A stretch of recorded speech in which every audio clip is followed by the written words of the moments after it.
Something unusual is happening in the job market right now. On the surface, everything appears relatively normal. Companies are still posting jobs, offices are still hiring, and many organizations continue to expand their teams. But underneath that normal appearance, something significant is beginning to shift. And in some cases, it is starting to change how many people companies actually need. For decades, automation mostly affected physical labor. Factories introduced machines to assemble products. Warehouses introduced robotics to move inventory. But artificial intelligence is very different from those earlier waves of automation. The type of work performed by analysts, coordinators, assistants, researchers, and managers, writing reports, analyzing spreadsheets, creating presentations, summarizing documents, organizing information. These are the exact tasks millions of professionals perform every day, and AI tools are becoming extremely good at doing them. This doesn't mean companies are suddenly replacing entire departments overnight. What is happening instead is more gradual.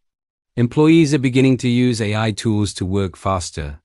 A report that once took 2 hours may now take 20 minutes. A research summary that once required a team may now be generated instantly. A presentation that once took half a day may now be drafted in minutes.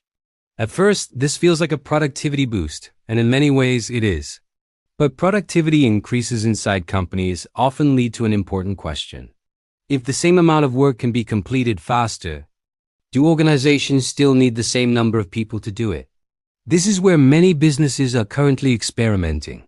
Rather than announcing major workforce changes, companies are quietly testing how AI fits into their operations. Teams are learning where automation works well. Managers are learning which tasks can be accelerated. Executives are evaluating how much efficiency the technology can actually produce.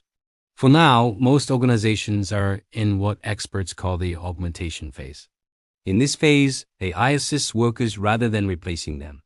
Employees use the technology to improve their output.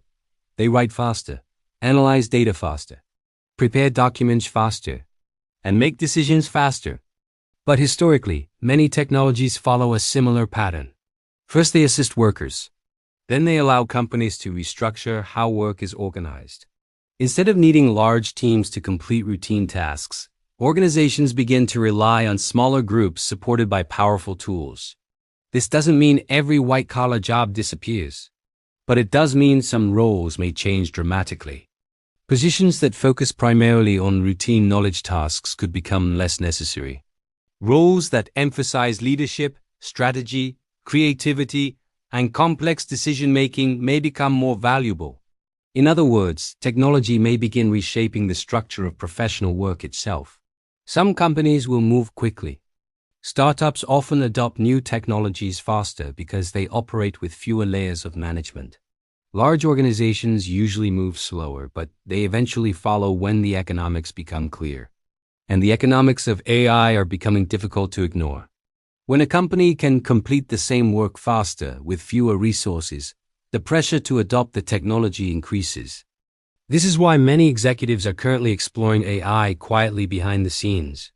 They are testing how it can improve operations, testing how it can accelerate decision-making, and testing how it might reshape the workforce over time. The next few years may represent a major turning point in the evolution of professional work, not necessarily mass unemployment. And professionals may focus more heavily on judgment, creativity, and leadership. The companies that adapt quickly may gain major competitive advantages, and the individuals who learn how to work alongside AI may position themselves for the future. The real question is no longer whether artificial intelligence will change white-collar work. That process has already begun. The real question is how quickly organizations choose to embrace it, and how prepared the workforce will be when they do.